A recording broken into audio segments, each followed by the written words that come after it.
Na teritoriji opštine Novi Pazar danas živi oko 120.000 ljudi. Stopa nezaposlenosti je visoka, 22%, a stanovništvo je prosečno najmlađe u Srbiji. Na 280 km od prestonice Srbije Beograda, kao i na sličnoj udaljenosti od drugih regionalnih centara, Podgorice i Sarajeva, Novi Pazar je grad velikog razvojnog potencijala, ali slabe infrastrukturne povezanosti.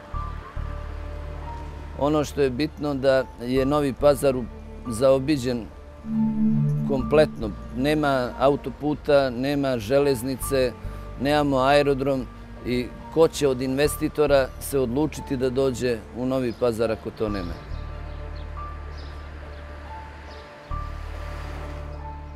Novi Pazar je ostao bukvalno na kraju svijeta sad, a inače i pored ovako loše putne mreže, to je ogroman problem uopšte za proizvod iz našeg kraja. Grad Novi Pazar je verovatno prepoznatljiv po tome, barem do pre neku godinu bio kao grad sa najlošijom infrastrukturom. Nažalost, negde oko 78 km ulica, gradskih ulica nije bilo asfaltirano. Od nekih 600 km lokalnih puteva, više od 300 km su putevi koji su ili zemljani ili su samo probijeni i nasuti pomalo sa onim šoderom, a nekih 298 km računa se kao da su sređeni tamponirani putevi, ali skoro nijedan nije asfaltiran. Regionalni putevi, to ste mogli sami da vidite kad ste dolazili ranije u Novi Pazar, su bili jako loši. Bila je misaona imenica kako doći od Kraljeva do Novog Pazara. Na sreću, pre 2 godine taj put je saniran i sad imamo bolju infrastrukturu kad je u pitanju magistralni pravac, Ibarska magistrala Kraljevo-Novi Pazar, ali nažalost taj put je saniran samo do Novog Pazara, a kroz grad i van grada još uvek nije i mi to očekujemo u narednom periodu da se mora uraditi. Mi smo pogotovo interesantan region zato što smo veoma blizu Bosne i Hercegovine, veoma blizu Republike Crne Gore. I tako da u tom smislu dobro smo locirani, možemo da budemo most koji spaja, a na ovaj način sa lošom infrastrukturom definitivno nismo tako. Pored problema koje Novi Pazar ima zbog loših puteva i zapuštene železnice, ove godine građani su osetili i posljedice neuređenog vodotoka reke Trnavice. Bujica je naišla jednog popodneva, više od 100 kuća je oštećeno, a nekim privrednicima stradale su i mašine i poslovni objekti. To je bukvalno kao da je brana pukla odjednom. 5 minuta je bilo veliko koliko je ta stihija naišla. Sve ispred sebe je nosilo. Prilikom branjenja te reke Trnavice, mi nismo uspjeli da je odbranimo. Ona je odozgo, znači izbila je sve, korito nije moglo da prima toliko vodu. Izbila je u gornjem delu i poplavila je jedno od naše kuće ovdje gdje je poplavljeni gore, jedno je još 100 metara.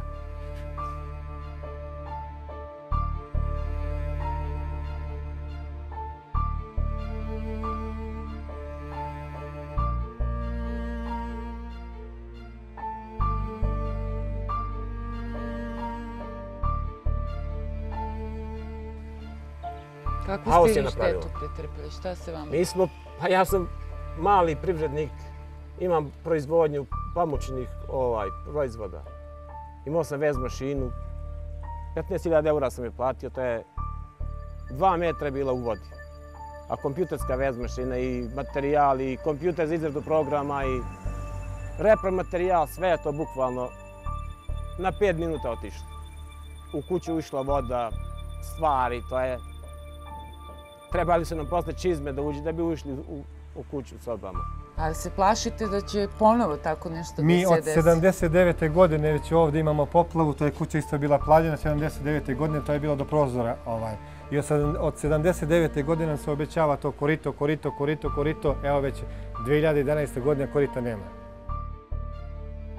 Mi praktično već godinama ne prođe ni jedna godina da nemamo problem sa poplavama, s tim što je ove godine bila mnogo ozbiljnija i mnogo veća. To je obaveza republička i pravo je pitanje zašto Srbija vode koja raspolaže rečnim tokovima i nije do sada se setila da Novi Pazar mora da ima ukoričene reke. Mi već godinama imamo projekte koji su urađeni kako i na koji način da se rečni tokovi srede i ukorite.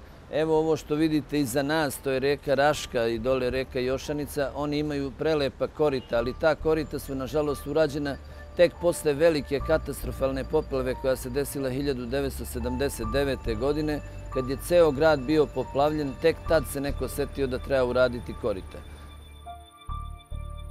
Pod broj 1 korito, da se napravi rečni tok, da reka ima svoje korito, svoj tok. Sutra ne daj Bože ponovo da dođe ta reka, a da bude žrtava, znači posle ne treba koristiti opšte.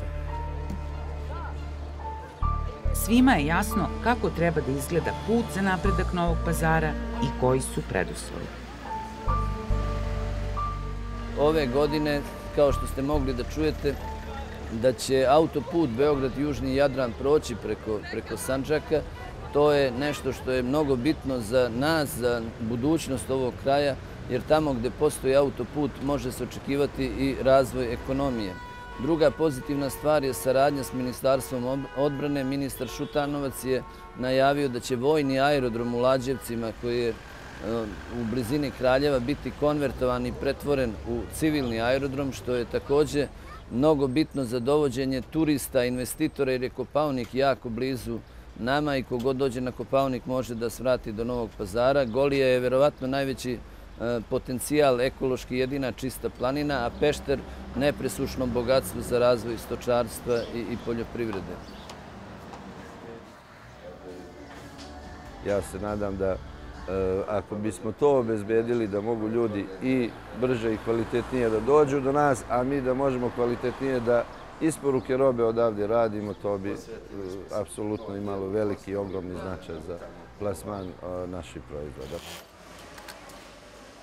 Infrastruktura u najširem mogućem smislu, ne samo putna infrastruktura, već i sva ostala infrastruktura, ljudski kadrovi, menadžment osobine, sposobnosti, ali i jednostavno menjanje politike u smislu promocije svojih proizvoda, rada na uvođenju inovativnih procesa i tako dalje.